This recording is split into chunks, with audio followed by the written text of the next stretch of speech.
Welcome to the House of Truth. We're continuing our series on the days of the kingdom. And today we're talking about the fame of Solomon. Last time we talked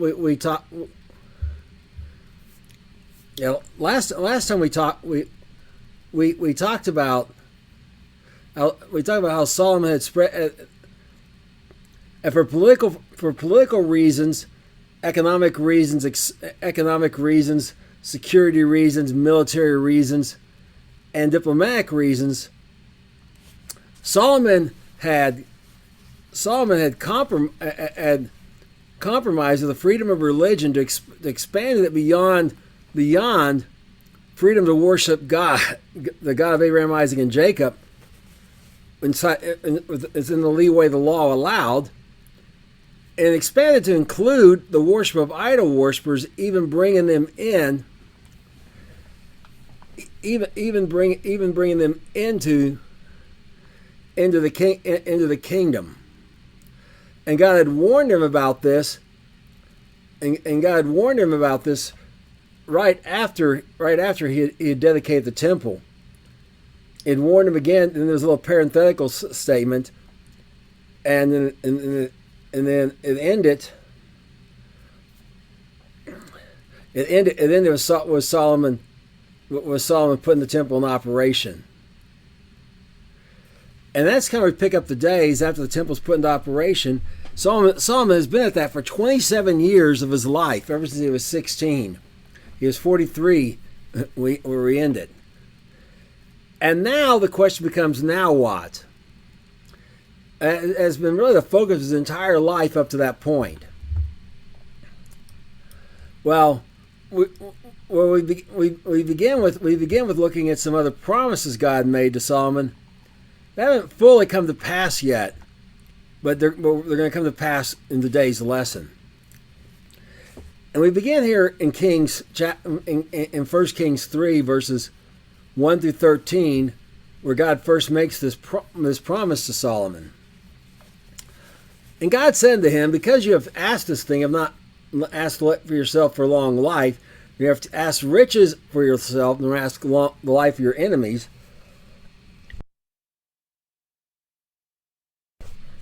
But have asked for yourself understanding to discern judgment. But I've done according to your words. Lo, I've given you a wise understanding heart, so there's none like before you. Neither shall after you any rise alike unto you.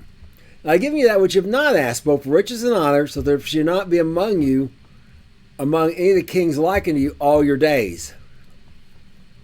Okay. Honor, of course, is respect, but also it's the idea of fame.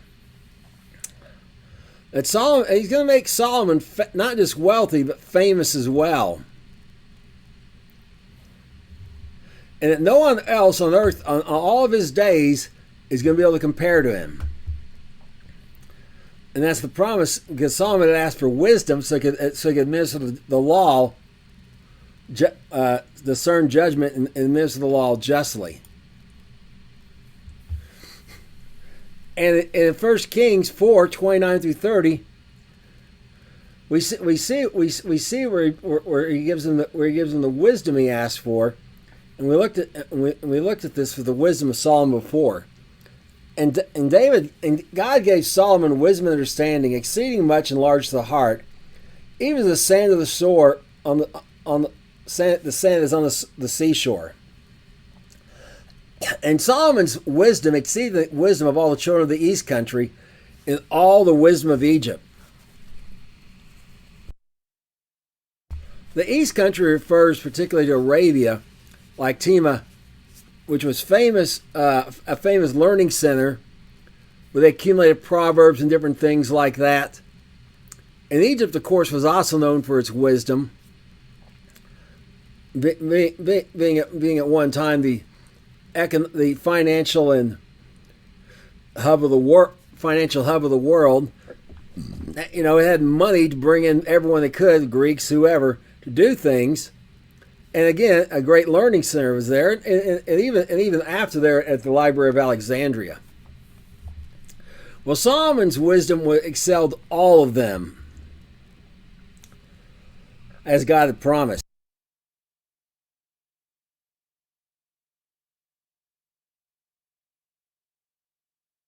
Now, in this summary of Solomon's reign, it's here in Kings 4, we read the purpose that God has in this. For there came all people to hear the wisdom of Solomon, from all kings of the earth that heard of his wisdom. Okay, notice it doesn't say all nations, it says all kings. Just like Israel, it started off as wandering nomadic tribes, and then settled tribes in the period of the judges, and finally became a king with kingdoms. Civilizations tend to be formed in kind of that order, and not everyone had formed in the kingdoms by this point. Matter of fact, many groups, there's the groups that perhaps had come in their kingdom and they actually went backwards, like the Mayans come to example. When the Europeans arrived over in Central America, their buildings were there, their cities were there, but the people weren't in them. They were off living in the jungle. We'll talk more about that kind of thing later. So I just want you to notice that the kings of the earth, so it doesn't have to be every ethnic group in the earth. That's important because there were large swaths of the earth at that time who the people were, large parts were perhaps still empty. Well, actually, we know they were. In other parts where there were people, they were maybe in the nomadic tribe range stage, or perhaps in the settled tribe stage, but didn't really have kings yet. It's an important distinction.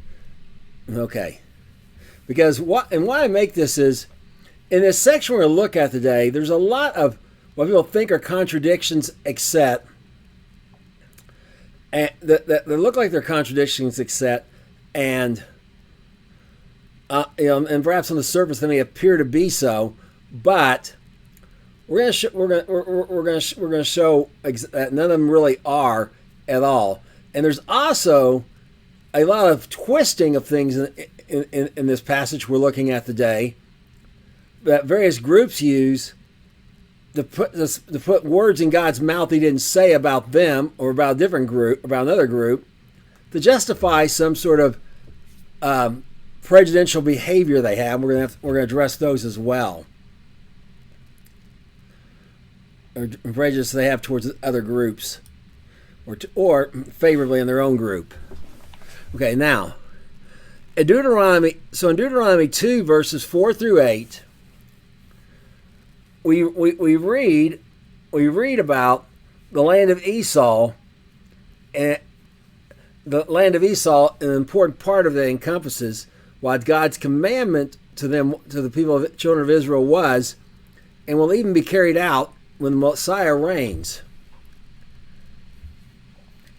Command you the people, saying, you are to pass the coast of your brethren, the children of Esau, which dwell in Seir, and they shall be afraid of you. Take good heed unto yourselves, therefore.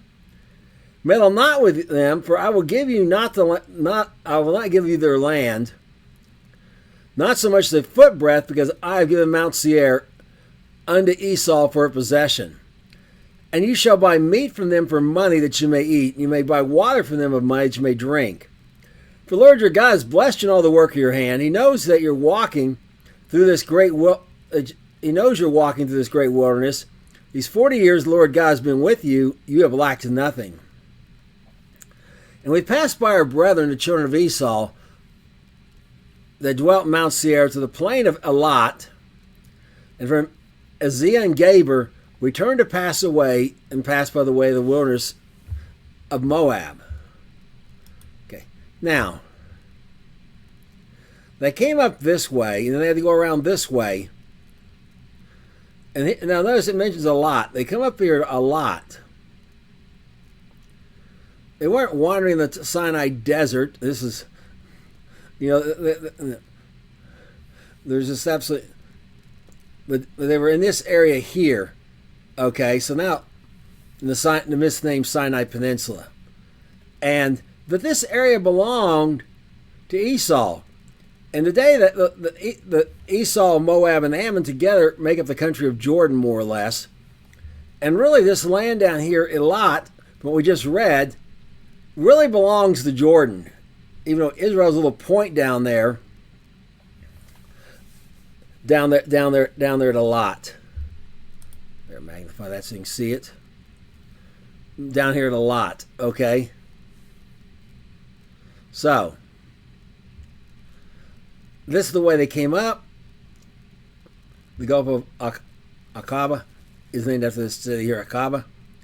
And but Israel here in modern times was not supposed to possess this. And Ezion Geber not here on here is just right next to it. Okay, the plain of Eilat here, and basically it follows this wadi here, which before the Dead Sea once went through down here. Okay, we're just going to continue on here now. We continue on. So they're not supposed to be there. But what we see here in 1 Kings 9:24 through 28, what do we see Solomon doing? But Pharaoh's daughter came up out of the city of David under her house, which Solomon built for her, and he did build Millo. And 3 times in a year did Solomon offer burnt offerings and peace offerings upon the altar which he built unto the Lord. He burned incense upon the altar before the Lord, so he finished the house.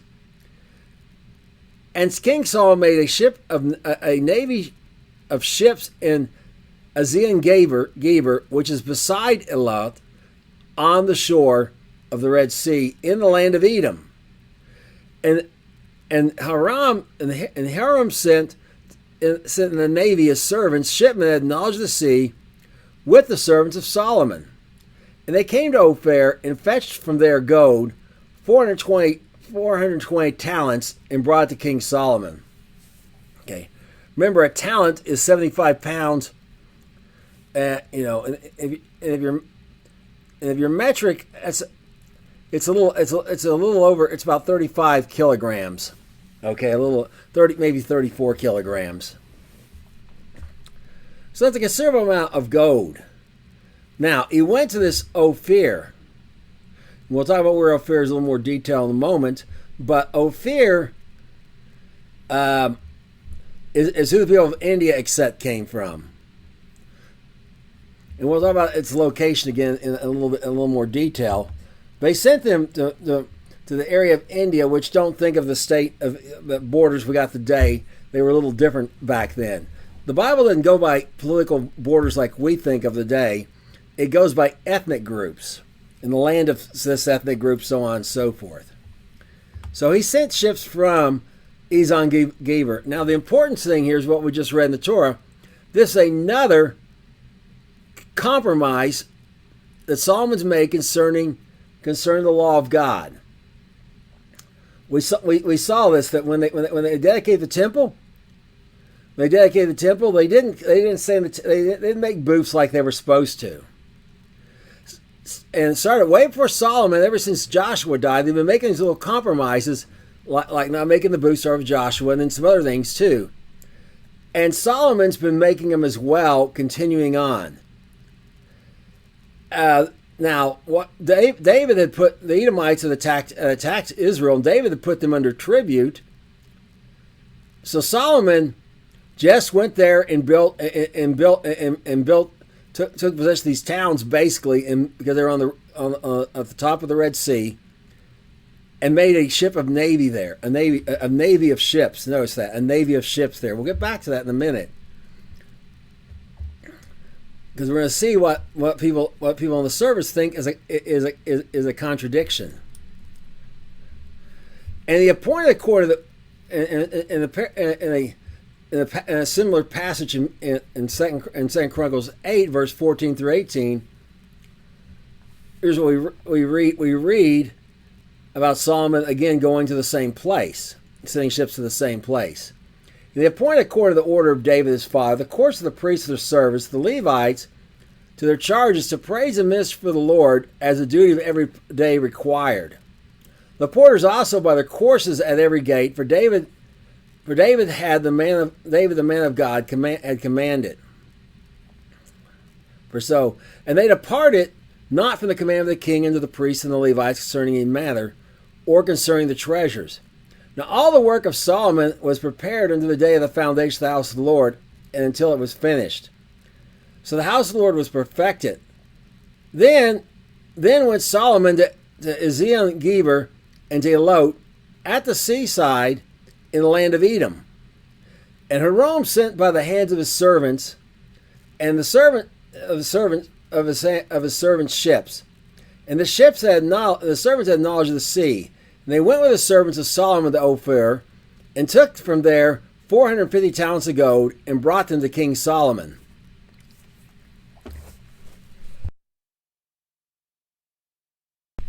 Okay, so notice again here. Now, we're going to just start with a controversy. Notice it's 450 talents of gold here, and it was 420 talents of gold there. And again, it states it's in the land of Edom. Again, they're witness to that little compromise that Solomon's making. Well, 450 and 420 are not the same amount. And skeptics of the Bible said, look, is reporting different amounts for the same trip, for the same trip, except, and there's a contradiction. Well, first thing, of course, to do is we go look at the Masoretic text and the Septuagint to see, and what we find here is indeed like here in the Septuagint. Yeah, there it is. There you have 20. You have 20 here in 1 Kings, as it says, and also here, I believe it's here. You have 20 as well. You have 20 as well in the Hebrew. So there it is in plain Greek and Hebrew. It says 20. Okay, now we're going to compare 2 Chronicles in both of these sources. And what we're going to find here, again, all right, there's Penteconta, which means 50. Like Pentecost, 50th day, which is 50th, all right, means 50th day. And up here we find the same thing. I believe it's right here. I believe it's here. Anyways, yeah. So you find actually it's that one there. Anyway, so you find that indeed there's nothing wrong with the translations.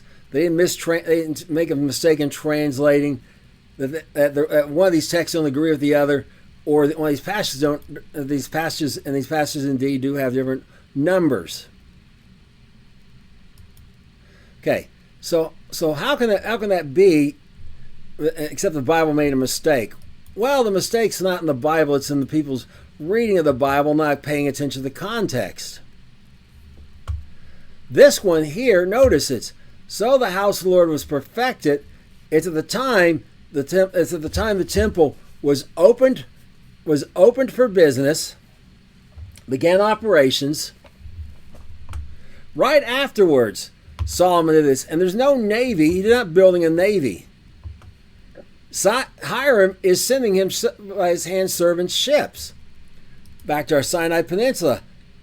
Hiram's be up here if I had the map big enough. And Hiram just sends his men down here, perhaps to the port of Syed or wherever's closest. And there's no Suez Canal back then, of course. And and they walk a couple of days or whatever, come down here to the port, with the Egyptian port, and buy ships, come over here, and pick up Solomon's men. And then off they go to Ophir. Now over here,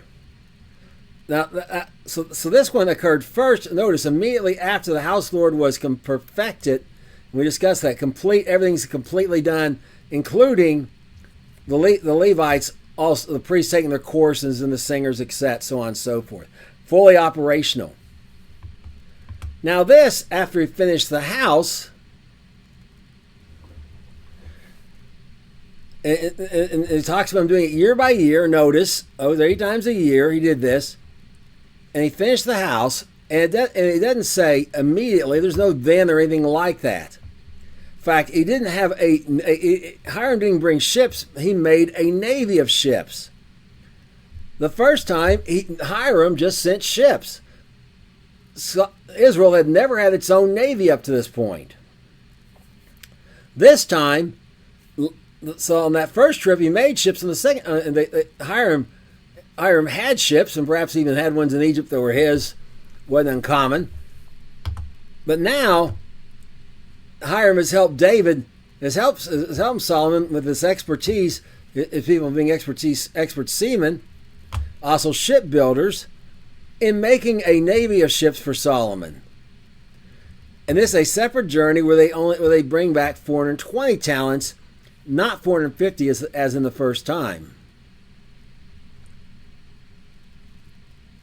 Okay. Now we're going to look at some more important background information. That's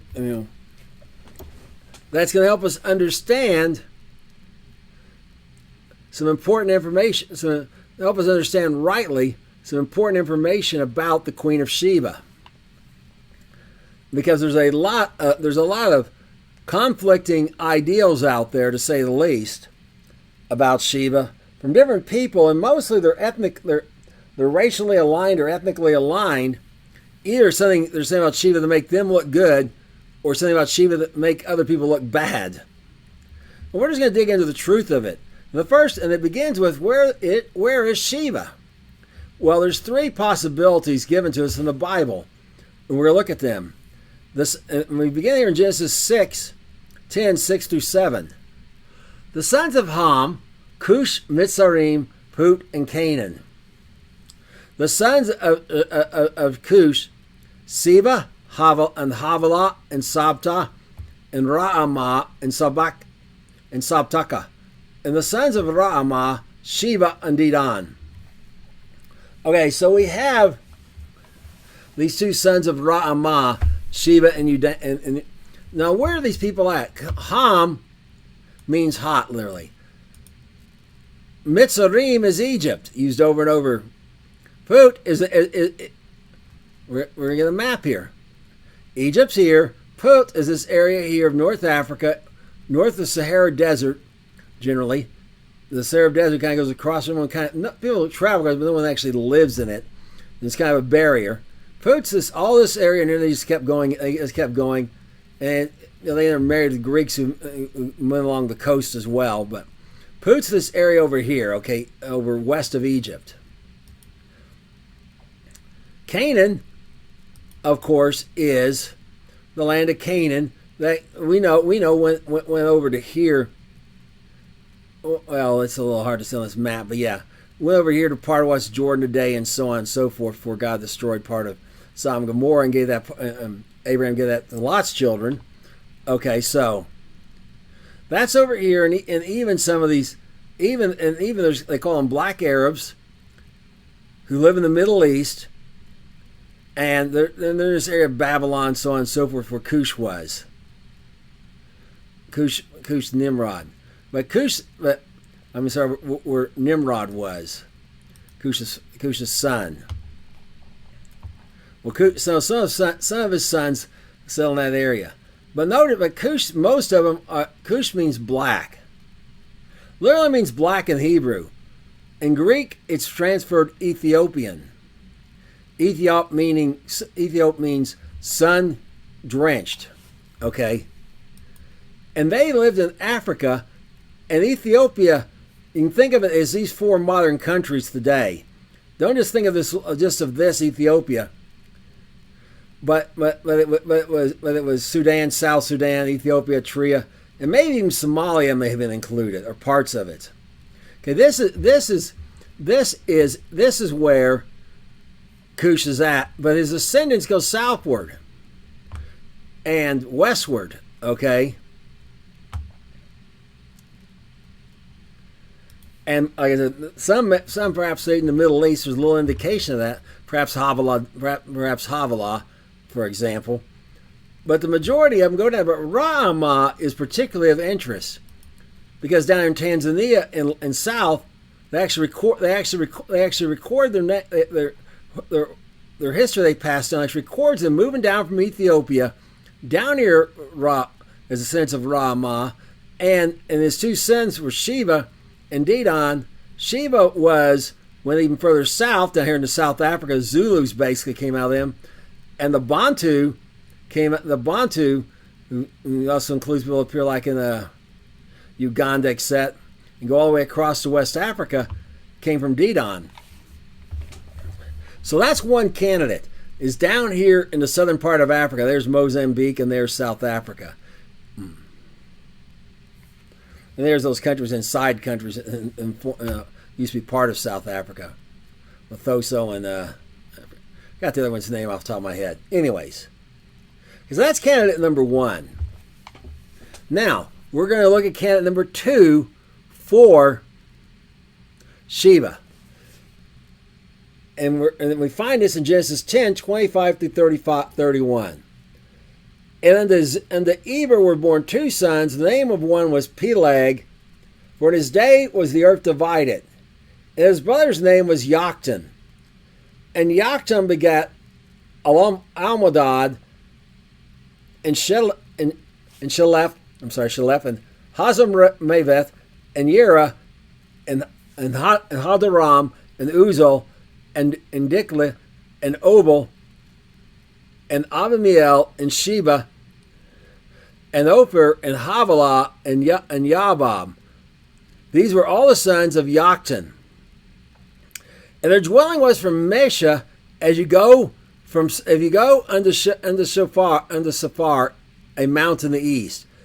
And all the sons of Shem after their families and their tongues, and their lands after their nations.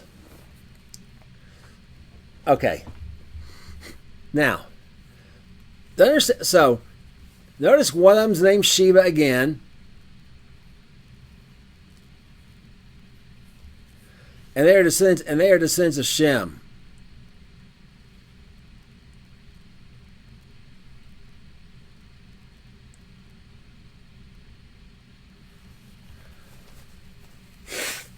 Oh, there's our Sheba. Okay, now let's talk about some of these groups we know. Almodad literally means beyond what's known. And first we got to understand where they're all at. They're all east of where? Safar means counting. Mesha, Josephus tells us, was on the Kopan River, and today it's Kabul in Afghanistan. They're all east. They all went east of this area, right about here is where Kabul is. They all went east of there and settled down. Now Almodad has left the majority of males,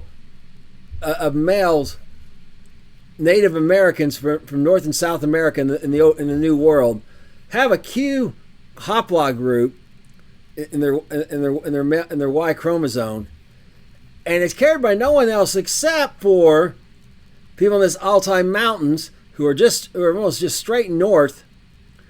Kind of went north up here to this area, and then all across Siberia, a little breadcrumb of these trails have been left. Also, the women in their mitochondria carry A, B, C, D hoplop groups in theirs, and again, consistent with people in these areas here. Now, no one knew of the New World. And this whole idea of Beringia being there and blah, blah, blah, and the Barren Sea being all in this land bridge is just utter nonsense. The fact is, like when they go drilling for oil out in the Bering Sea here, with this little line between Alaska and Kamchatka, this part of Russia, out there's 2 little islands, the Diomedes, the big Diomedes and the little Diomedes. Russia owns big, America owns the little one. We bought Alaska. Big Diomedes only 12 miles from shore of the mainland here of Siberia, Kamchatka. Little Diomedes only 16 miles from shore of Alaska. There's only 4 miles between them. When you're on Big Diomedes, you can see the little Diomedes. Well, when you see birds coming from somewhere, you know there's land there. People in modern times have this is terribly. This is prone to freezing completely. And people in modern times went across there on sleds, skis. People have swam it who were trying to swim like the rim of the Pacific Ocean. People have swam it. The fact is, you could just walk across there when it's frozen. And people who are hunting could have easily done this. Came across these mountains. Or out there in kayaks. They could have done this. And also about these people over here, many of them are now very white because descendants of Tobal, Siberians, and they're married with them. They actually dress like and live in dwellings similar to Plains Indians, Great Lake Indians, and Pacific Coastal Indians, as people call them, which I should say Native American because it's not to confuse with India. But the point here is they've left all this evidence this actually occurred. And they went here where nobody knew. This area here is very sparsely, up here above the Arctic Circle, populated. As far as they know, people go here, they just, they went hunting and never came back. They died or whatever. That's Almudad. We're going to talk about some of the other ones that we know for certain here. Another one here is Yobab. The Chinese record that they came from Yobab. Matter of fact, they have a lineage from Adam to Noah that's the same as the Bible, except it's missing 3 generations. But the names are the same in it. And they also tell a similar story here. Went across here, came down to China through here, and so on and so forth. Now, another of these groups that we know of for certain, and I could go, there's a few more, but I'm just going to stop on this one, is Ophir. Ophir is India. The people of India that came from the day. And here's the Indus River right here in Pakistan. And this is where they started. Now, and by the way, many of these groups, particularly in India and Southeast Asia and China, all tell of this mountain of counting that they said they were all there together like brothers, and they got disputes, whatever, and they separated from there and migrated out from there. They actually all tell about this in their own oral histories. And don't discount oral histories. The Viking sagas were oral history before someone finally wrote them down. They proved to be very accurate with all kinds of physical evidence these things actually occurred. So, they went down the Indus River. So India until this Pakistan did not even exist till the British made this place up. You had Persia, which was Iran, Afghanistan, and the part of Pakistan west of the Indus River was Persia until the Brits broke them into 3. This was actually part of India today, and that's one reason there's so much conflict between India and Pakistan. India wants its property back up to the Indus River. That was the barrier for hundreds of years till the Brits came along, or the border, I should say. Well, here the Indus River camp is right here. So everything here is east of there. Well, this Sheba here now has to also live east. Sheba meaning 7, or could denote rest. Either one. Who knows? Could be out here, because also that would include the Polynesians came from the same guy. So he had 13 children, okay, who became ethnic groups. So there are all these people out here east, including North and South America, of roughly this part here of Afghanistan. Okay, so that's our second candidate. It's way out there to the east. Now we're going to read about candidate number 3. In Genesis 25, verses 1 through 6. Then again, Abraham took a wife, and her name was Keturah, and she bare him Zimran and Yakshan and Medan and Midian and Ishbak and Shua. And Yakshan begat Sheba and Dedan. And the sons of Dedan were Asherim, Letashim, and Limanim. And the sons of Midian, Ephah and Epher, Chanok, Abadah, and Eldah. These are the children of Keturah. And Abraham gave all he had to Isaac. But the sons of the concubines which Abraham had, Isaac gave gifts and sent them away from Isaac his son while he was yet alive, eastward into the east country. Okay. Here we can see roughly all the land of Abraham and his descendants. The promised land goes up to right about here. Here's the Euphrates, a little hard to see, the Euphrates. Goes over to the Euphrates. It comes down a little ways to over this way. Possibly includes part of Iraq. All right, part of Iraq. This part here, again, mostly belongs to Jordan. Belongs to, the descendants of Ammon. Ammon, Esau, Edom, Ammon, and Jordan, Moab, are there. Notice Ammon's even the capital of Jordan's name. Okay, now, but Abraham's land, the sense covers this whole area here. Now, Kuwait, Havilah, notice one of them's.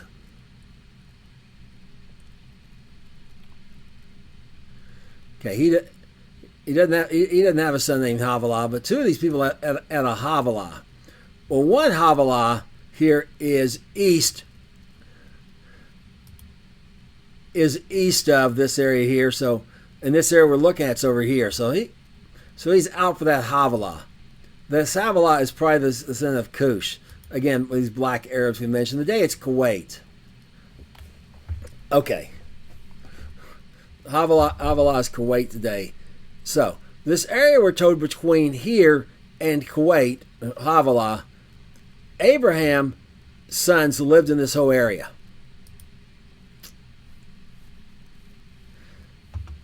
And they're all east of the promised land, the land promised to Jacob later, which includes that area I talked about. Okay.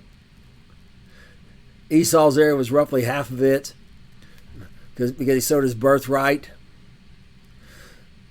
Abraham let Lot pick, and Lot chose this area here. But this big old area down here, the whole thing is Ishmael went first, and Ishmael's descendants went across here, and his sons went down here. Now, what we'll have argued is the Sheba in this list here, the son of Yakshan, is Yemen. But notice it's not really okay. So so you go east, then you have to go way south, Yemen. And let's just say, for discussion, that's the case. It may not even be Yemen, where Sheba, the descendant of Abraham, went, and the Sheba through Keturah went to, and settled. But let's just say it is down here where these crazies, the Houthis are today. Okay, let's say that's our third Sheba. Now, which one of these is the one that the Queen of Sheba came from? Well, we're going to look at the actual text and get clues and see if we can decipher this. In 1 Kings 1 through 10, verse 1 through 5, read the following. And when the Queen of Sheba heard the fame of Solomon concerning the name of the Lord, she came to prove him with hard questions. She came to Jerusalem with a very great train, with camels that bear spices, and very much gold, and precious stones. And when she was come to Solomon, she communed with him all that was in her heart. And he told her all her questions. If there was anything hid from the king, that he told her not. And when the Queen of Sheba had seen Solomon's wisdom and house he built, and the meat of his table, and the setting of his servants, the attendance of his ministers, and their apparel, his cupbearers, is a scent by which came to the house of the Lord, there was no more spirit in her. Okay, so she came to prove, notice his fame, the fame of Solomon. The Lord's been making him famous. In what purpose? To bring these rulers to Solomon, to Israel. And she comes with all these good things she shows up with. Okay, and Solomon answers all her questions. But notice the thing that really takes away, so she has no more spirit in her, takes her breath away. The grand finale is the house of the Lord. Remember Solomon built those steps we talked about before?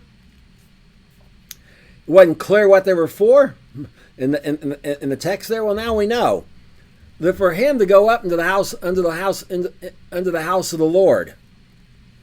David had said, this has got to be made magnifical in King James, magnificent we'd say today, so all nations would know about it and talk about it. The famous Solomon was to get people to come there to see the temple. And of course ask questions about this God. And and there's no idol in this temple, unlike all these other temples all over the world. There's nothing that can compare to this. I mean, more impressive than Solomon's wisdom and his own house and so on and so forth was the temple. So it's about making Solomon, I mean, the Lord, God making Solomon famous was about bringing people to him to see the temple to make the Lord famous. And we see this bore out with her. Now we got this question here we're looking at of where is she from? Well, let's see what she has. She has camels. These are probably dromedaries. But it doesn't say they could be Bactrian camels. That's the two-hump ones. What are they bringing? Spices? Well, land of spice in India, for example. Much gold and precious stones. India again has all those things. That Sheba way over in the east, like India, could very well be the source of these things. So that's our first clues here, is what she brought. But the fact in these camels with a great train, well, the fact doesn't tell us whether they're Bactrian one hump or two hump camel. I mean Bactrian two hump or dromedaries one hump camels. If it tells us that would really narrow it down for us, but it doesn't. They're just camels. It doesn't mention which kind. And in 2 Chronicles 9:9, there's another detail that's really help us narrow this down. And she gave the king 120 talents of gold, in spice of great abundance and precious stones. Neither was there any such spice as the Queen of Sheba gave unto Solomon. Okay, what I'll draw your attention to is the spices. There's plenty of places with gold and precious stones, particularly out in the Orient, etc. But the spice is such that neither was any such spice. This spice was unique. Well, we saw where he was sending up ships to Ophir. The spices from India, nutmeg and cinnamon primarily, and I believe cinnamon's mentioned in the Bible. Nutmeg might also be as well. There wasn't anything unusual about them. They were known through trade for a long time. There were many spices that were common, like mustard seed and cumin and so on and so forth, mentioned in Scripture, that were there. But these are some such spice that they did not experience before, and when they ran out, not afterwards either. That spice is a big clue. This type of spice that they did not have access to before, and after it's gone, they do not get access to it again, all the way up to when this gets finished written, which is when they get drug off to Babylon. Now, in Matthew 12:42, the words of Messiah, Yeshua, Jesus, are really gonna nail this down for us. The queen of the south shall rise up in judgment with this generation, and shall condemn it. For she had came from the uttermost parts of the earth to hear the wisdom of Solomon, and behold, a greater than Solomon is here.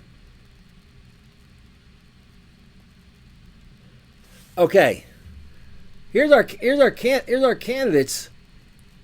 Now notice she's the queen of the south. That immediately rules out the descendants of Yabed from the main line of Shem. Okay? Someone would argue Yemen.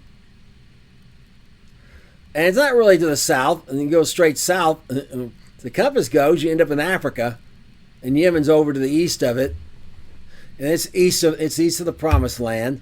You can see, as said, and our other one here. Well, Africa's definitely, as we said, straight south.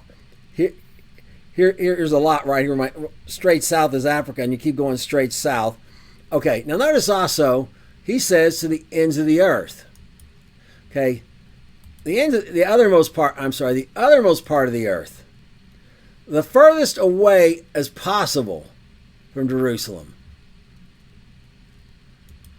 Well, down here is a whole lot further away than down here. And the spices are another problem here for right here. There was regular trade with the descendants of Ishmael and Abraham's other sons. Any spice grown here would have not been nothing special about it. It may have been expensive and rare, but they had it. They had access to it. It wasn't something that they only got when Queen of Sheba showed up, and when it ran out, they never got any more for 500 or 600 years. Well, that brings us to the Spice Islands, Zanzibar. This is Tanzania. Our little map of Asia. There's Tanzania for you. These are the Spice Islands.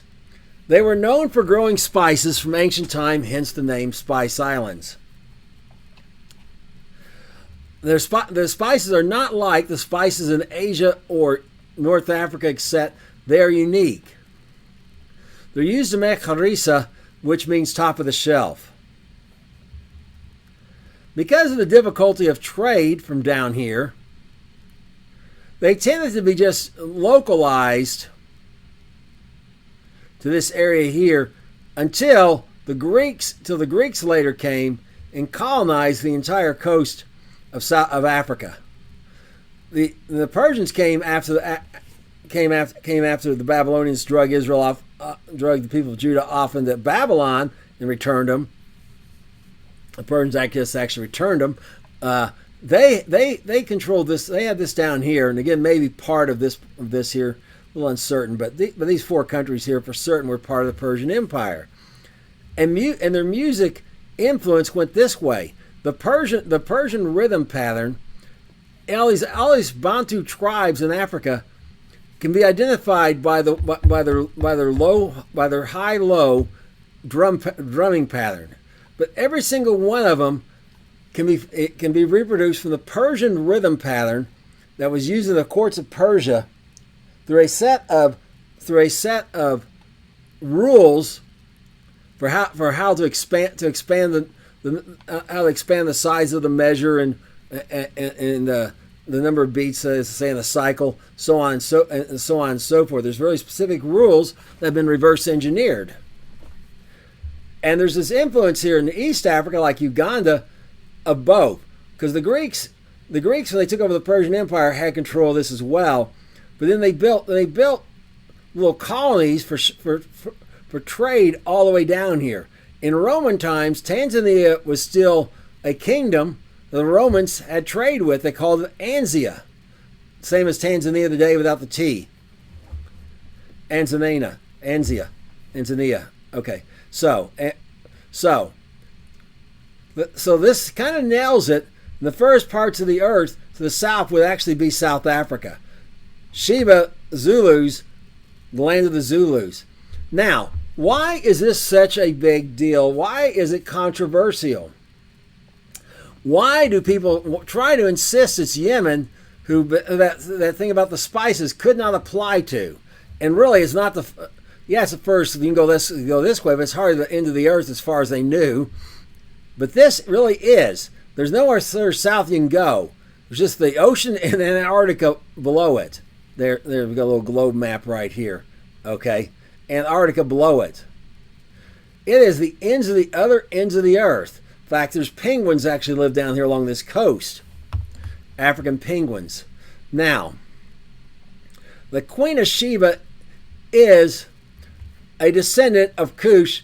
She has dark skin, very dark skin. You know, people might even say black. She travels a huge distance, as Messiah said.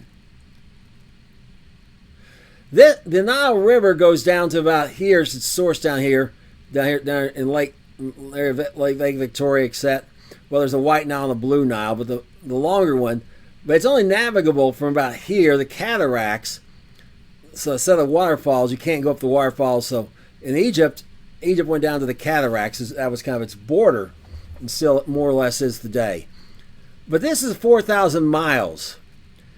From down here is an 8,000-mile journey. You know, it would be likened to going from Luoyang, the former capital of China, to Israel, to Jerusalem. They indeed used camel trains. That's how they transported down here. Camels weren't just limited to the north. Along the coastal area, they had these trails. Now the interior, too wild, but they would build roads and protect them from wild animals and go along these roads. And what this means is, Africa had a kingdoms before the British colonists before Britain ever started colonizing it. It had developed a civilization at that point. In fact, it had more than kingdoms. At times, it had empires where there's a king over other kings. The country of Mali today was what's left of the Malawi Empire. It was about half the size of the United States. Sub-Sahara covered a large area across here at one time, with other kings being vassal kings. So what happened? It, just like Europe, after the Roman Empire, it went into a dark age. Just as happened to China, several times in its history, Japan several times in its history.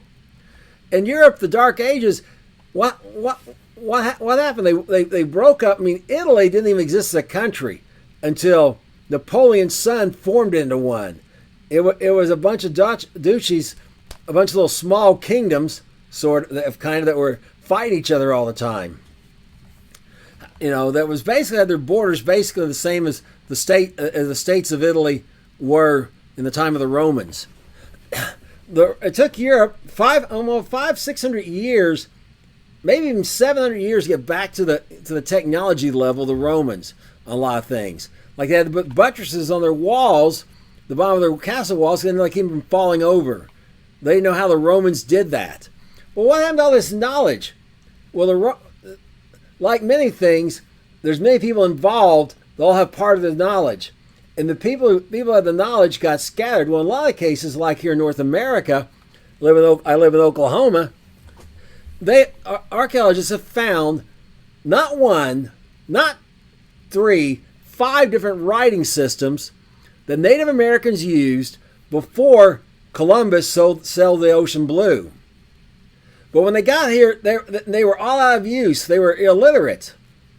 One interesting group, the Mi'kmaq, did I say that right? Yeah. People call them Chippewa. Actually had a song like the alphabet song where they were singing, A is for apple or whatever, the equivalent of that. But they didn't know what the alphabet was. They just had remembered the song. Okay. Well, what happens is a lot of times the elite keep the education among themselves, so they can literally rule over the ignorant masses. The masses aren't ignorant because they're incapable of learning. It's the elite have kept them from learning, so they can't learn to read and so on and so forth. Just like African slaves, or I should say African American slaves by that point, it was actually illegal to teach them to read in many places in the South. Why? Because they can't read. They're at a terrible disadvantage. Well, a plague comes along, or famine, or something, or war, and these groups are oppressed, rebel, and they kill off the elite. but they also just killed off all their knowledge. Or the elite scattered all over the place. I mean, just think about something like this Zoom thing we're doing here. How many really thousands of people's knowledge is needed to make this possible? To make the machinery? Each one has a little piece. Well, if they're all gone, and the machinery dies, no one knows how to make more, and no one knows how to make the software, and so on and so forth. Well, this is exactly what happened to Africa. Africa was not just a bunch of always just a bunch of well, to use the terms the British would have used, ignorant savages, that need to be civilized. They were going through they went through some dark ages. And this thing here from this Queen of Sheba and the evidence is overwhelming that she's from down here, tells us that this area of this eastern coast of Africa area, at the very least, was civilized in the kingdoms. Now, also it tells us this nonsense about the king of Ethiopia that these Rastafarians worship, who, by the way, himself says he's not Messiah, either the Christian man. His teachings of his majesty was that he would just die and someone else replace him, which happened. And he tried to point him to Christ instead. They claimed he was the son of Solomon through Bathsheba. But there's really nothing that indicates that. It indicates, first of all, that they any kind of sexual relationship. In fact, the text is going to make it pretty plain. They probably did. It's unlikely. We'll just say that very unlikely. They did. And also, she didn't come from Ethiopia. Ethiopia is mentioned numerous times in the Bible. Isaiah was sent to the Ethiopians and walk around butt naked for 3.5 years to tell about the judgment of God that was coming on them. She was from the othermost parts of the earth, down past these spices. This is not the uttermost parts of the earth. And again, so you got these people of European descent mostly, who want to make her from Yemen anything but African, to justify their racial white supremacy bigotry. And you also have, on the other hand, these people who want to tie her in to groups who even deny it. And by the way, have you ever seen this picture of this king? It's obvious he has Greek ancestry as well as African. At least to anyone who's been around Greek people enough, to me it was obvious the first time I saw his photo. I mean, it just screamed out to me. Okay, I used to live in Greece. So that's why there's controversy and why people make all these crazy things. When you look at the evidence in the Bible, it's very plain. She's from Africa and quite possibly South Africa. When you went straight down south, you end up in Mozambique. But the othermost parts of the earth would be South Africa. Okay, now we're going to continue on with this Queen of Sheba, and we're going to see what else happened with her. In 1 Kings 10, verse 6 through 9, we read the following. And she said to the king, "It is a true report I've heard of my own land of your acts and of your wisdom. And I believed not in words till I came. My eyes had seen it. And behold, the half of it was not told me. Your wisdom and prosperity exceeds the fame which I heard. Happy are your men, happy are these your servants, which stand continually before you, and that hear your wisdom. Blessed be the Lord your God, which delights in you, to set you on the throne of Israel. Because the Lord loved Israel forever. Therefore made he you king to do justice and judgment and justice." Okay. She had heard of him. That's why she came. And notice, exceeds the fame which I heard. He's world famous. Everywhere where there's kings, everyone's gone to that position, gotten to that their societies in that state have heard of him. And he talks about how happy they are and blessed because they get to hear his wisdom all the time. Wisdom can bring you wealth and all kinds of things. And it can bring you health and wealth if you hear it and apply it. Okay. And the main thing I was notice, blessed be the Lord your God, which delights in you. She is now recognizing God's the source of this.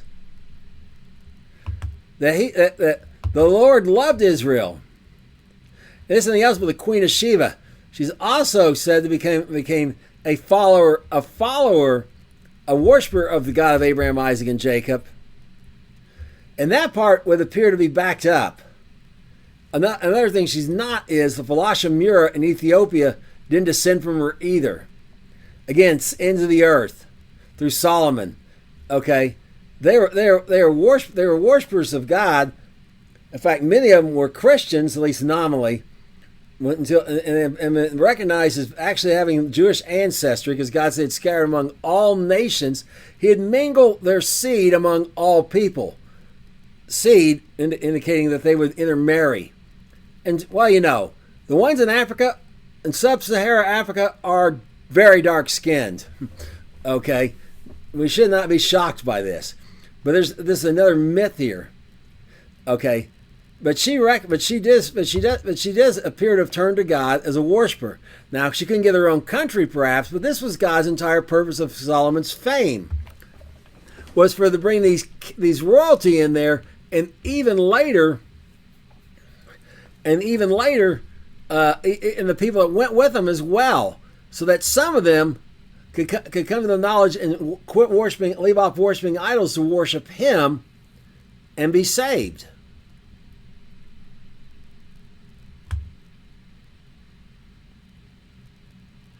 Now, we're gonna look at a little piece from the parallel passage that causes a bunch of controversy. Then we're gonna again more accusations of the Bible, not of the Bible having contradictions, and we're going to resolve it here in a minute and see where it came from. Let's just read the part with the conflict, or apparent conflict. The servants of Huram and the servants of Solomon brought gold from her for Ophir, which brought gold from Eber, brought algum trees and precious stones. And the king made of the algum trees terraces of the house of the Lord into the king's palace, and harps and psalters for singers, none such seen in the land of Judah. Okay, over here, notice it's not algum trees, it's almug trees. And they brought gold, and they also brought almug trees. And notice these almug trees were used for pillars.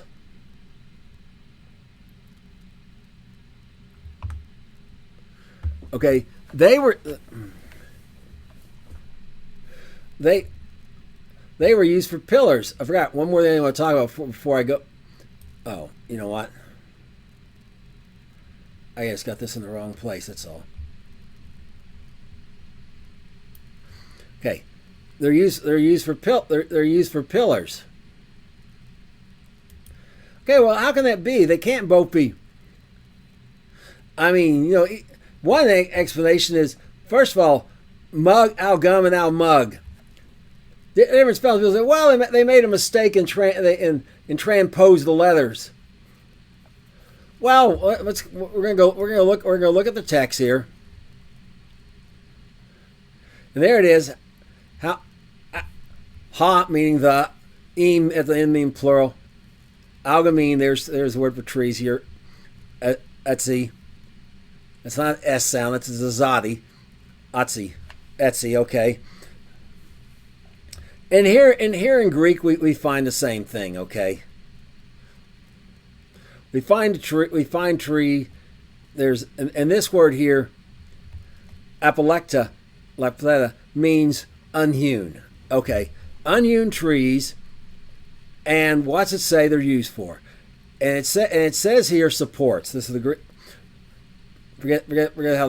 Ignore how they're saying to pronounce it. There's no H sound in Greek. But upasarigmata means a support, okay? Upa even indicates going up and down. It's like where you get the word hyper from, above. Okay, so they agree. They agree. They agree. It's almug and also this ideal of pillars. Okay, and again in the Greek it says unhewn. Okay, now let's go look at 2 Chronicles. In 2 Chronicles we see here algum. Again, ignore the plural except and the algum. Well, it's correct. It's not spelled the same. But notice down here in the Greek, it's not unhewn. It's pukina, and pukina means pine trees. It indicates it's a different type of tree than the other one. Well, could they be unhewn? Maybe, but also you have anabaseia here, anabasis, which means a stair, which is a stair. It's usually translated stairs, etc. Okay, so the original text says one says they're vertical, hupa, one says they're flat, laying flat. Now, one argument, so the first argument is that they made a mistake here in transliterating it here and just flip the letters is very troublesome, because it means if they sit there and have that kind of carelessness on this word, how can you trust the rest of the text? Perhaps they were careless other places. And also, that 32-point inspection on every letter when the scribes copied these things by another person. And often they had 2 or 3 people inspect them before they gave it the final approval. It's highly unlikely one guy sat there and made a transposition and the rest all missed it. And also, that the same one they made on one text ended up on all these other copies. They all ended up with the same mistake. Nope, it is just 2 different trees. Now, here's an almug tree. Almug tree is. Our text here tells us in Kings it comes from Ethiopia. And it's only mentioned the almug tree as coming from, Ophir. I'm sorry, not Ethiopia. Ophir. Ophir, remember, includes part of Pakistan, etc. This is the red sandalwood tree. You can see here, unhewn is they're very straight and long. Also, you can remove the outer bark, and this wood is highly polishable. In fact, most likely they came in unhewn, they got rid of this, and if they made pillars, polished it. It's also been known from antiquity for using to make musical instruments. We got the same instruments. So some of these harps and psalteries are made of this red sandalwood, almug. And notice its leaves are nothing like a pine leaf. And again, only mentioned scriptures coming from India, and this does not exist in the area of the Middle East. But it does exist in modern Pakistan, India, etc. Now, this is a wild algum tree, Mediterranean cypress. And why this is valuable is like the other tree, you can highly polish it. Its wood's extremely hard as far as a pine tree goes. Now, don't think of a pine tree like an American, like pine often we use a soft wood. It's very dense. And the reason is because it's very, and the reason that causes it to be very slow growing. This pine tree here, this tree right here, you can see this man standing here in front of it. Let's say if he's 6, let's just say he's 6 foot. This tree's maybe 30. And it probably took 90 years to grow that tall. They're known for their slow growing. But they've been cultivated for centuries. And the cultivated ones are trimmed to grow straight up like this to make them long and straight. Okay, but they're still slow growing. This makes their wood, and they're not anybody means rare, They are grown all over the Mediterranean. They go west all the way. They go west all the way to Pakistan. Back to our Asian map. They grow west all the way over to Pakistan. And here's the Indus River. They can be brought down the river for the ships to be picked up. This is all part of Ophir. I'm just saying. Okay. So they are also, in fact, they're the only tree in the pine family that's valuable, and also found in Lebanon, where it's also mentioned in 2 Chronicles as being Solomon gets some of these from Lebanon initially. Again, slow growing, they're out. He gets more from Ophir. Now again, Pakistan has these. Cut them, send them down the river. Just like Hiram had done with the cedars he sent to Solomon before. Okay. So these are cultivated, and sometimes they're called Italian cypresses. They're grown in Italy, the Mediterranean cypresses. And again, when they're cultivated, they're purposely cut so make them grow as straight and tall as possible. So when they finally cut them down, they use them for just for beauty. But when they cut one down to harvest it, that maximizes it, and it makes it very suitable for making these staircases. So two kinds of trees used for two different purposes that Solomon's getting from Ophir. And its wood's also been prized from antiquity for building music instruments, particularly the type we talked about there, harps, psalteries, which, as we discussed before, canors and a little smaller. But this wood's very valuable for that, because it'll last a family. That same instrument can go down through a family for generations when it's made of this wood, and it'll also be very polished and very beautiful. So that answers all the questions about that. Now we're going to continue on here in 1 Kings 10, verse 14 through 15. Now the weight of the gold that came into Solomon in 1 year was 666 talents of gold. Besides that, he had of the merchantmen a traffic of spice merchants in all the kings of Arabia and all the governors of the country.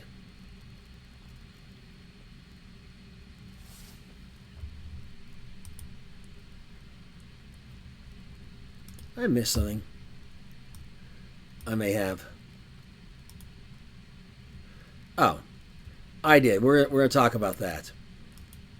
One more thing I meant to bring up before I got on the trees about Solomon. Notice this here. Queen Sheba gave him all this thing, but notice he didn't send her home. He didn't send her home empty-handed. He gave her all she desired of his royal bounty, and that's not code for his genitals or something, some stupid thing you may have heard. It just means exactly what he said. He got this royal bounty coming in all the time that we were reading about, and we're going to be reading about in a minute. And here's the important thing I want you to know here: the two-way relationship of this. She brought him a gift to hear all these things, test him out, but he didn't. He did not. He was wise and did not leave it a one-way relationship. All take and no give. Because Solomon understood this truth. It's true about marriage, everything's as well. Up here today, this is the Hula Lake, but it used to be a big swamp, and you got the Jordan River coming through. And when the Jordan River would get dry, sometimes it even dry off to the drought. It may not even put any water in the swamp, but that water in the swamp would all drain out and go down the Jordan River nonetheless. So that swamp was giving continually. In fact, that's part of how they drained this swamp eventually. That, and they deepened the middle to make the lake. Okay. So and the Hula Swamp is a picture of something, or a person that gives, and never takes. And if you do that, you're going to run out. You're going to dry up. You're going to have nothing to give, nothing left to give. And that's what that's what it'd been like for the Queen of Sheba if she just went back home empty-handed. He did not want that to happen to her, and he did not want this to happen to him. The Dead Sea, lowest point on earth. And the Dead Sea only takes. The Jordan River flows into its lowest point on earth. There's nowhere to go. There's some other rivers that flow into the Arnon River and the Yabok River. Well, the Yabok River, I guess, flows to the Jordan. And this little stream down here, and the water. There's nowhere for the water to go because as we saw earlier, you could see this wadi here that before the land divided, this was higher up, and it actually went out to the Red Sea, but now it doesn't today. It's the lowest point on earth. It only takes, and what's it make it? Dead and stinky. If you take only and don't give, you're going to become dead and stinky. Solomon didn't want that for himself. In between them is the Sea of Galilee. Kinneret, which means harp, the same word as harp in Hebrew, in Israel.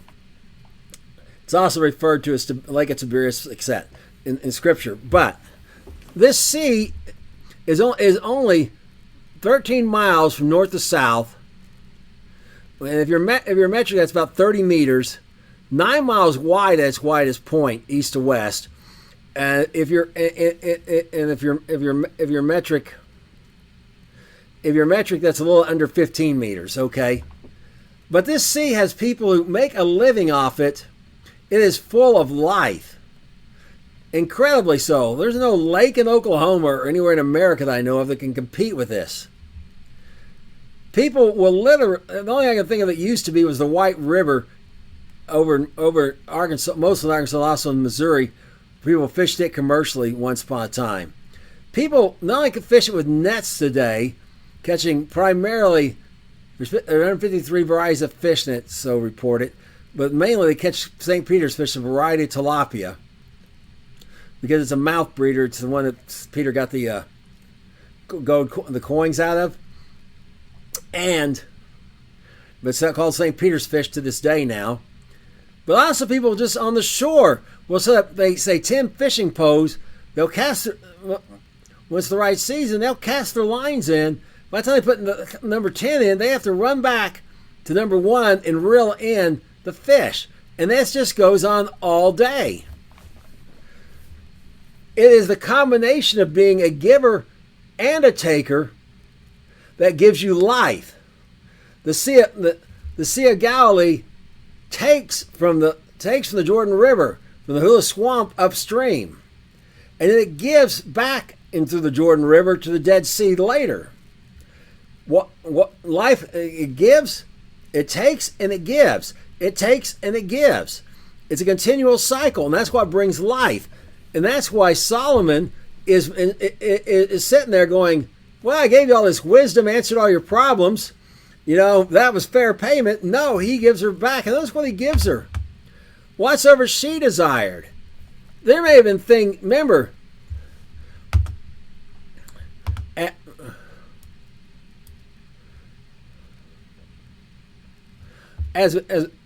remember we looked at the land given here. You got this great circle route here. This is roughly the area where Babylon was. When you got this green area, you got the Syrian desert here and the Arabian, and they got to go around it. They go up and then down on the great circle route, and then from there, over there, it's just a short range, just a few days walk across here, and then they're back to the more green area. You know, and to get to Egypt from Babylon, this trade route, okay? Israel, she's from the ends of the earth. She brought spices they didn't have in Israel and will not get again until modern times. Will not be available to them. Well, Israel also has things up here from Asia and Europe that have come into it because of its location that she's not going to be able to get either. That's not available to her anywhere. She can't buy them with no amount of gold, except they simply don't exist. So he lets her pick what she needs. He's not dictating to her. Here, take this. What she brought him a gift, not knowing. But he is going to let her pick what she desires, pick what's helpful to her country, her people, and why? Because it's going to bring the blessing of God. They're going to say, "Wow!" It's going to drive people to worshiping for God, towards God as well. It's making God famous. They'll say, "Wow, where did this come from?" Oh, the queen brought it back from Israel when she went to visit there, and she goes on about their God and so on and so forth, and how great He is. So that's an important point of the Queen of Sheba that I must not neglect. Now we're going to go back over here about where this bounty is coming in. Now the way to go that came to Solomon 1 year was 666 talents of gold. Beside the merchantmen, all the traffic of the spice merchants, all the kings of Arabia, all the governors of the country. Okay, notice she brought him gold, and he has gold coming in all the time. He didn't need gold, and she didn't either. It didn't make any sense for her to haul gold up there and then haul it back, okay? He's going to haul back something he needs, and notice the traffic of the spice merchants. Well, these spice merchants come from India, as I mentioned, Ophir. And perhaps she brought spices back with her that were not available down where she lived as well. But many other things. And the important thing here for us to learn is this. We got to change our mentality as Americans. People have this mentality, I'm going to give God money to support His cause, and He's going to make me rich. And money may not be what you need. The blessing of God may be that you have your health is failing you, and you need healing. You can't buy God's healing, but you can certainly put yourself in the position to be blessed by God by blessing by investing your money in what He's blessing. It's not that you're actually buying healing per se.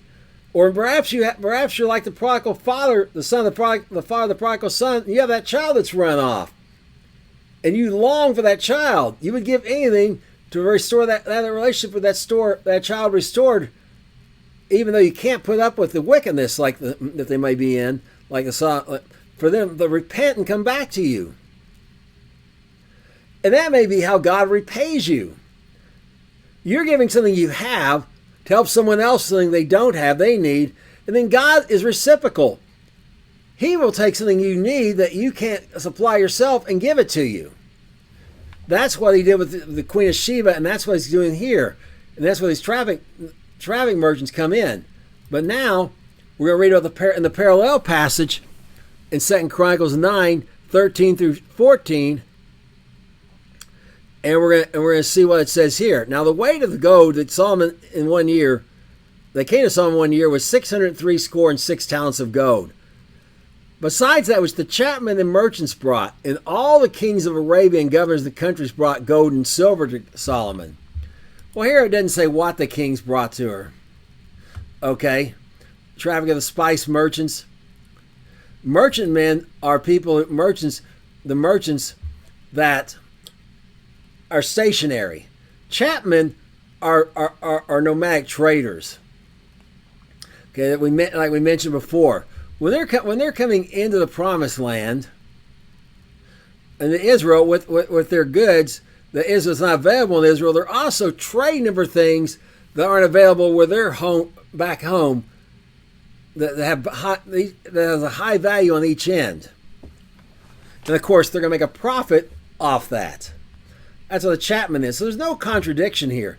And there was 666. We'll talk about that in a future lesson, but I just thought it was worth bringing up right now. That's very specific on them talents of gold, 666 every year. Again, a foreshadowing of things to come with Solomon.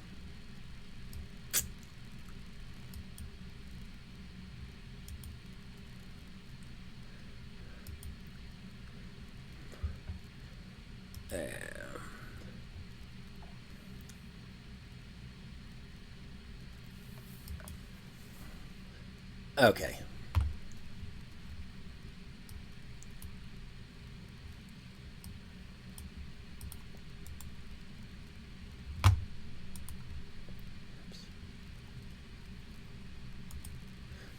Here's a better map. Here's a better map for it. So they're down here to rate. These guys are coming down here. They're not subject to him.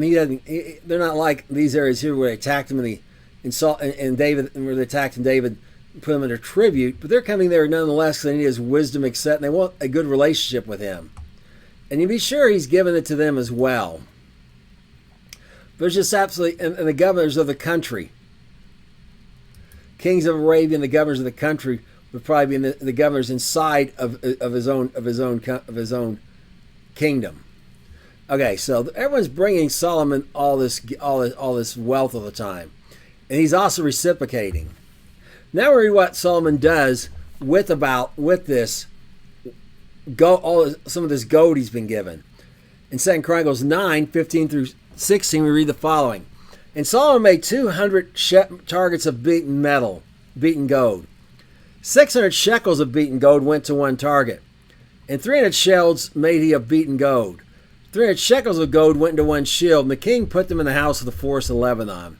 Now, the parallel passage in Kings, it says 3 pounds, but that was just the translator's thing. They didn't have pounds back in Solomon's day. They measured in shekels, etc. Someone just figured out, oh, this must be the weight of that, and wrote that in.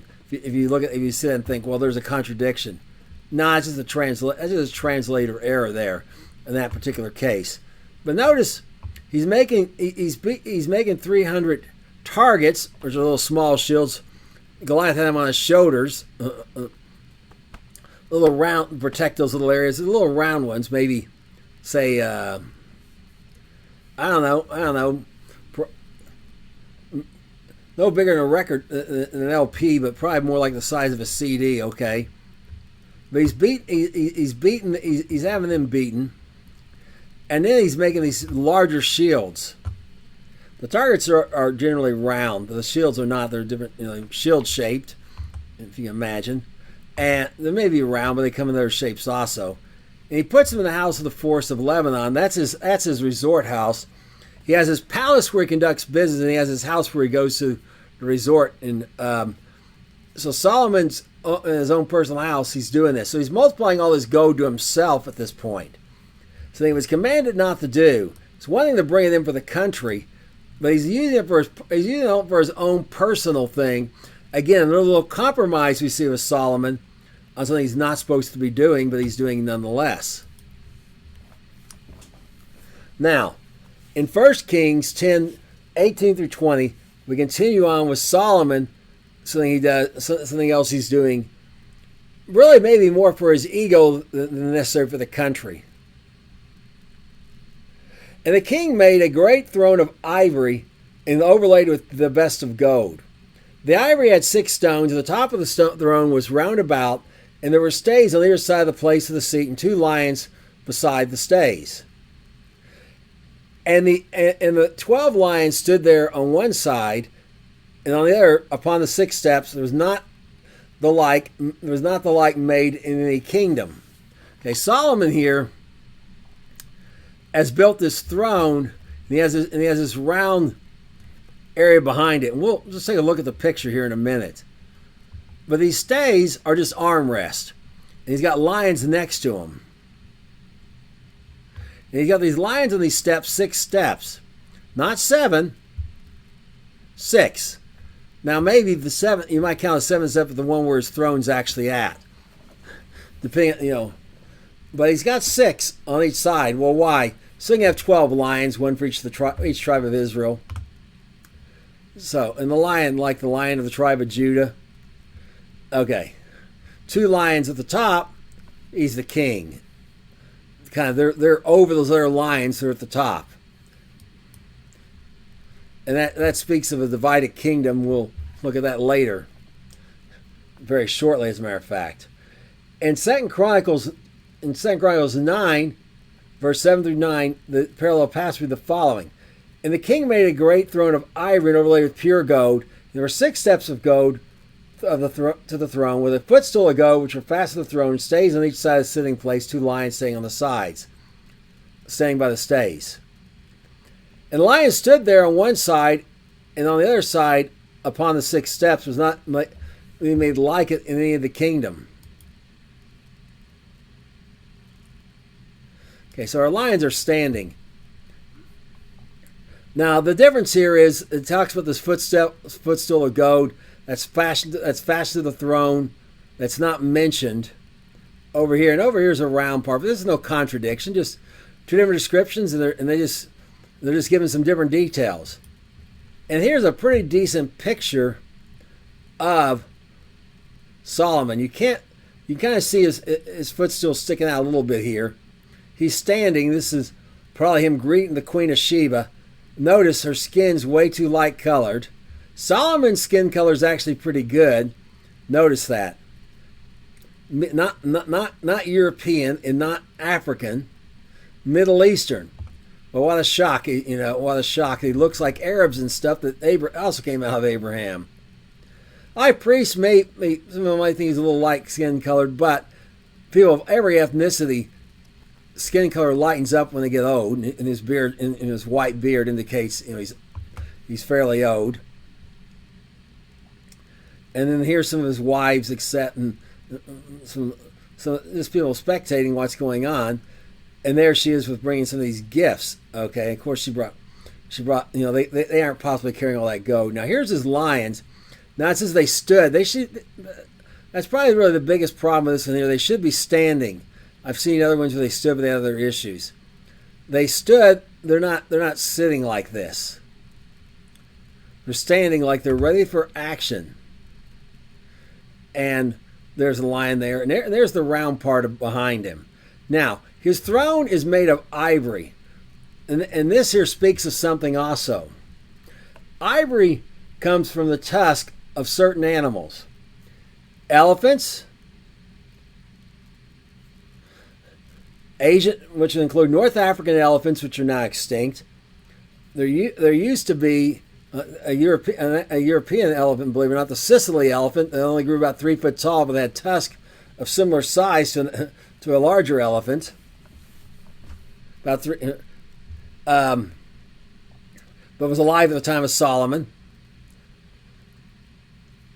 The bush elephant, also in Africa, the pygmy elephant in Africa.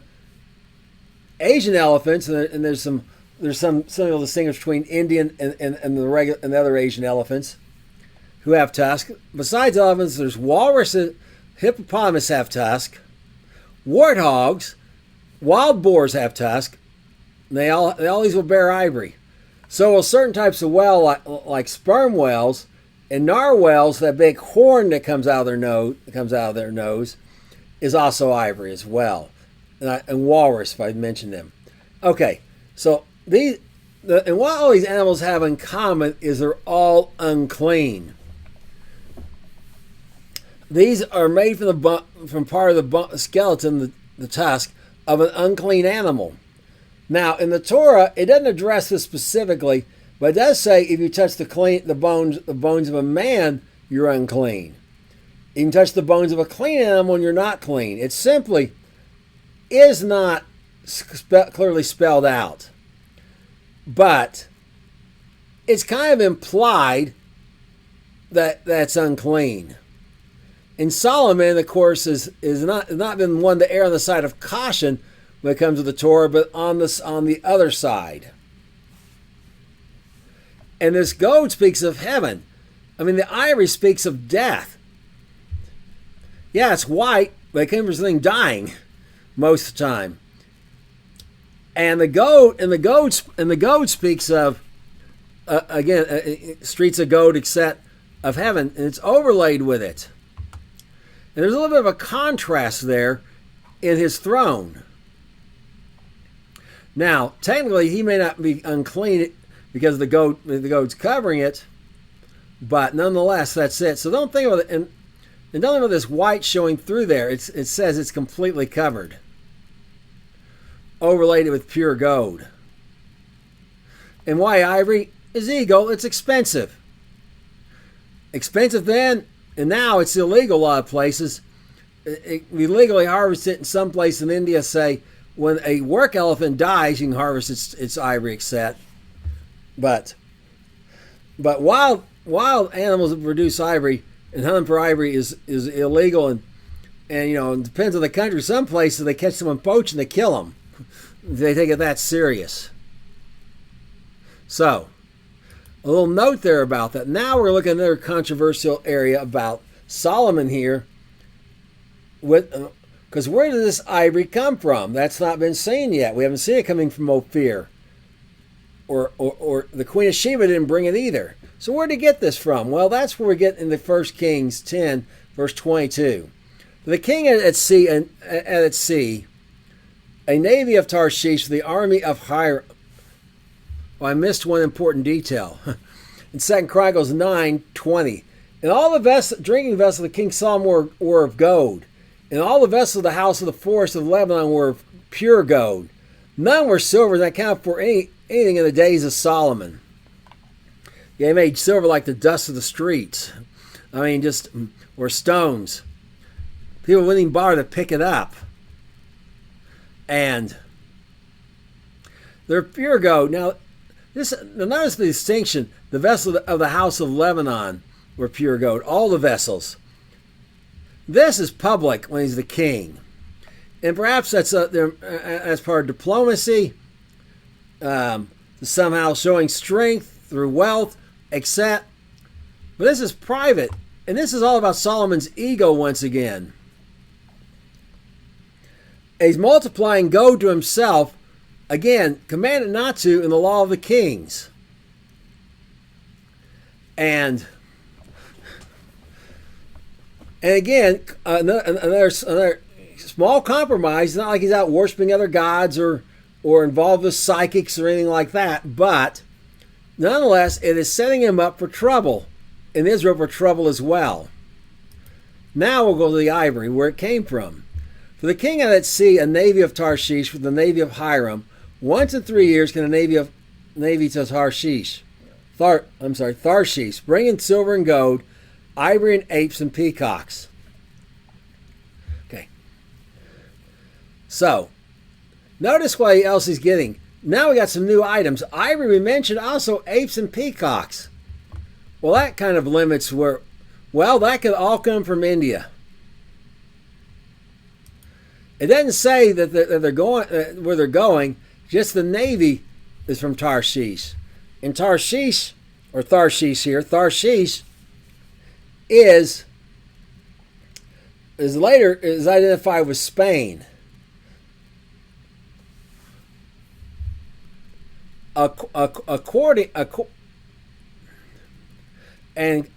Today there's 3 kinds of peacocks in the world. The Congo peacock in Africa, the Indian one. That would be available. That would be available in the Indian one, the most famous, the ones you see perhaps over here. Often people will have them as pets or whatever. Of India, which is one of its main benefits, is they'll eat young cobras. So that's the second reason why they have them, not just for their beauty. And the green peacock, which lives even further east in Asia than the Indian peacock. So that's what people think the possibilities are when we see peacocks. Well, that leaves us again with Ophir. Well, she didn't bring any from Africa, and apes. That King James word would include monkeys, etc. Okay. All right. Well, so we're not sure where these ships, this navy. Notice the navy there. This navy of Tarshish. It's not Solomon's, and it's not the one Hiram built. It's a separate navy from this other ethnic group. Now, the king's ship went to Tarshish, the servants of Hiram. Every 3 years, once came the ships of Hiram, bringing silver and gold, ivory and apes and peacocks. Notice this time it tells us where they went. It doesn't mean they only went there, but they went. The king's ships went to Tarshish with the servants of Hiram. Okay, he's going up there to Tarshish, the servants of Hiram, and then these ships, then Hiram and these servants and the people of Tarshish are they're picking up cargo there in Tarshish. Tarshish is going off somewhere to get these gold and silver and ivory and apes and peacocks. Okay, well, this brings us to, where is Tarshish? Now, notice it's Tarshish, not Tharshish over here. Well, that's because they're actually the same place. In the Greek, it's Tharshish. In the Hebrew, it's Tarshish. It's actually Tarsus. Okay, a T in the Greek, a T in the Septuagint in the Greek, a CH in the Greek, a T. So it just depends on where their source was. That's why the difference in those. Now, Tarshish is like where Jonah tried to run off to. Well, where is Tarshish? Well, Tarshish was later Spain. Now, Josephus tells us, we know that we know from the writings, the writings of the king of Assyria, who lived roughly in this area here, that Tarshish was not far from there. It's also Tarsus, as in Saul of Tarsus. That was there, but Josephus tells us that they later went along. The Greeks had colonized the coast and went to Spain, this area, and then moved up in there. Okay, well, here's here's the important point. It's not far from Israel. It's probably Tarsus is right here at this bend of Turkey. It's probably right along here where Solomon's going to pick up his cargo every 3 years. Okay, these ships are going. They cannot be going. There's no Suez Canal. There's no way to reach India, which would be over here roughly. Okay, so where are they going? They are going down the coast of Africa. Here's the Congo, and perhaps they were more. They're limited to the interior now, but perhaps they were more common once upon a time. But there's also another possibility for peacocks. These are extinct now. They're called Eurasian peacocks, and they actually lived up in the area, including the area of Tarshish.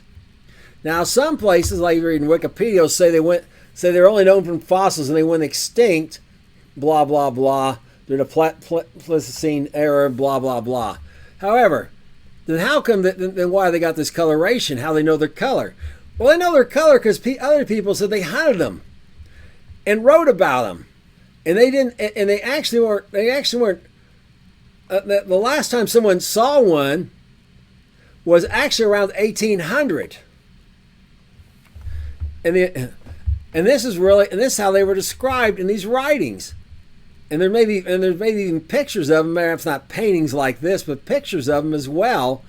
And that's how they knew how to draw them for these things that were supposedly extinct millions of years ago, because people seen them. And this is not the only animal this has happened with. There's something they used to theorize. An animal they theorized was an evolutionary link between giraffes and deers, and they found pictures of it on coins. In, like, I believe it was Armenia, claimed it was extinct millions of years ago. Stones all over South America have been found with carvings of dinosaurs, and some of them have people riding them. So, here is a scientific fact: there's no way to age a rock. So, considering there's written testimony, people hunting these things up to 1800. It's quite possible these are the peacocks that were gathered from Tarshish and brought down to Israel. Now back to our map here of the Congo peacock right here, as you can see. Another picture of them. Also has very beautiful plumage, not quite up with par. Doesn't have these long feathers like the European one, or the Indian one and the green one. They have the long tail feathers, but it has the crown at the top of its head and still has very beautiful plumage. And perhaps these are what they were getting as well. It could be this and the Eurasian ones. the peacocks were all those were available at the time from the best knowledge we have. Now, why is this important? Because once again, this myth that Africa was always the interior of Africa was always a bunch of ignorant savages until the Europeans came along and rescued them from their ignorance. It is just complete and utter nonsense. Because all they could get peacocks here, they could not get ivory. To get ivory in any amount, particularly like enough to make this throne set, they had to go down. There's the northern African elephant here, but notice, and this might all be viable except every 3 years. That means they're traveling a very long distance. Here, once a year, they're going over to India, which maybe just the mouth of the Indus River, possibly, and back every year. They are having to travel a very long distance, like again this area down here, and there were coastal cities with ports all the way built down to about here. They had not gone around the Cape yet, or whatever. To them, this was the end of the world at one point. Okay, they know there's more land; they can see it, but they don't know what no shape or anything looks like. So again, Africa here is shown by this passage not to be nothing. Again, kings came from there. They got ports. These guys they got a trade network going on. They're at the land. They're not going into the middle of the Congo to get these. There's a trade There's a trade network already going on that's going to allow them to pick them up at the port. And they did this, notice, every 3 years. This is a regular trip the sailors of Tarshish are making. Now, we end here with the famous Solomon in 2 Chronicles 22, verse 24. And King Solomon passed all the kings of the earth in riches and wisdom. And all the kings of the earth sought the presence of Solomon to hear his wisdom that God put in his heart. And they brought every man his present, vessels of silver and vessels of gold, and raiment and harness and spice and horses and mules, a rate year by year. Okay. And last thing, in the Kings, it says armor. It's the same Hebrew word essa, and it can be, and this could be just how they translate it. The harness is also fitting for the horses and mules, and it can also be referring to armor on them, as there was some protection for the chariot horses particularly. So there's really no contrast there either. Now, here's the grand finale of this, the sum total of this entire business. Notice God has made him world famous by this wisdom as he promised. But as we've seen, God made him famous so that Solomon could make God famous. And therein is the great lesson for all of us. Whatever you have, your talents, your gifts, your wealth, whatever you have, God has put it in your hand to bring people to Him. You may get some benefit from it like Solomon did with his fame, but it's never been about you. It's always been about God and other people. So whatever you have in your life to use it for the glory of God. Use it to bring people to saving knowledge of Messiah. Because there is no other name given among men in heaven whereby they can be saved.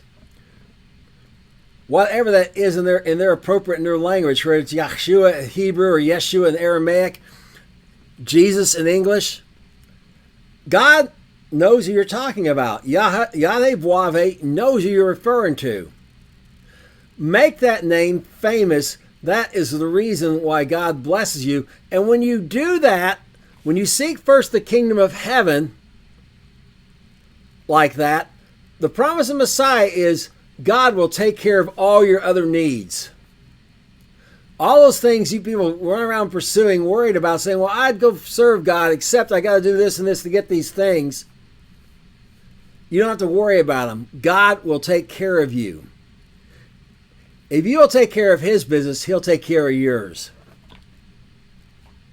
That's all I have for this week. Until next week, shalom.